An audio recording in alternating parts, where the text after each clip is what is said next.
Hey everyone, welcome back to Pondering Christianity. Here we tackle questions related to Christianity. If you are new to the channel, welcome. If you are a returning viewer and haven't done so already, please hit that subscribe button. In this video, we are going to discuss the teleological argument, which is also commonly referred to as the fine-tuning argument. The argument sits on a few ideas. 1. Human artifacts are products of intelligent design. 2. The universe resembles human artifacts.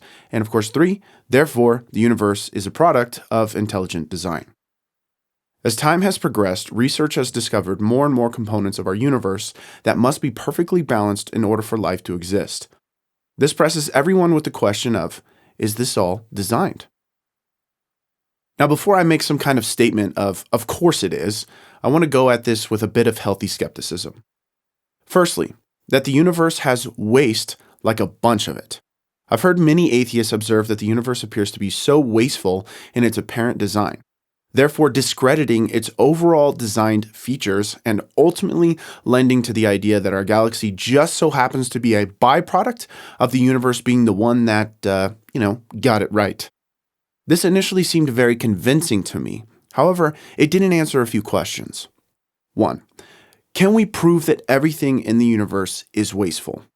And 2, how does this theory explain that the more research we gather, the more everything in the universe appears to be part of a great balance for life to exist here on Earth?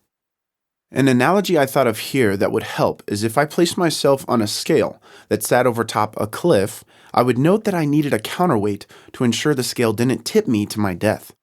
However, this scale is quite large, and the other side of the scale is so far away that I cannot be seen from where the counterweight is sitting.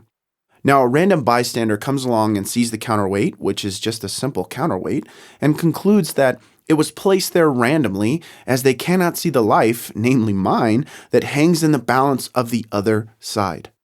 The bystander concludes that the counterweight is wasteful and random and continues on with their day. However, this counterweight is much more than that in this scenario. It is the sustainer of life. Similar to real life, science over time is revealing not only the scale, but the counterweights to our little planet and galaxy. For more on these precise scales, head on over to reasons.org/fine-tuning, and you can observe over 100 such scales that must remain balanced in order for life to exist.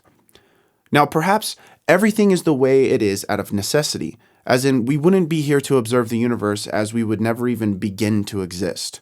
Therefore, the fact we are observing it is considerable proof for why it is the way it is.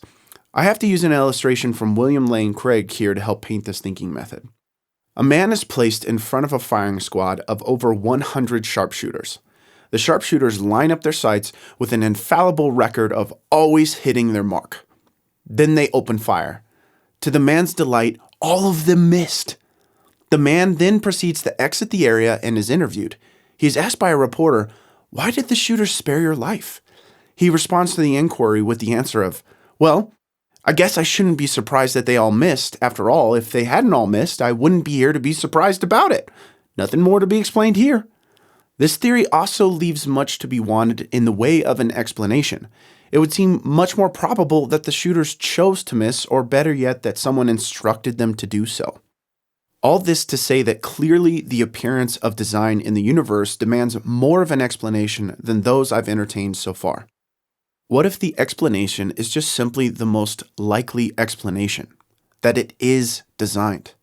As this explanation not only agrees with the evidence of fine-tuning, of which there is literally thousands of supporting scientific facts, see reasons.org/fine-tuning for a complete listing, this also presents the most likely solution based on the facts. But how about you? What do you feel is the best explanation for the universe appearing designed? Do you think we are part of some cosmic accident or a divine appointment? Let me know in the comments section below, and I will see you guys in the next video. And in the meantime, keep on pondering.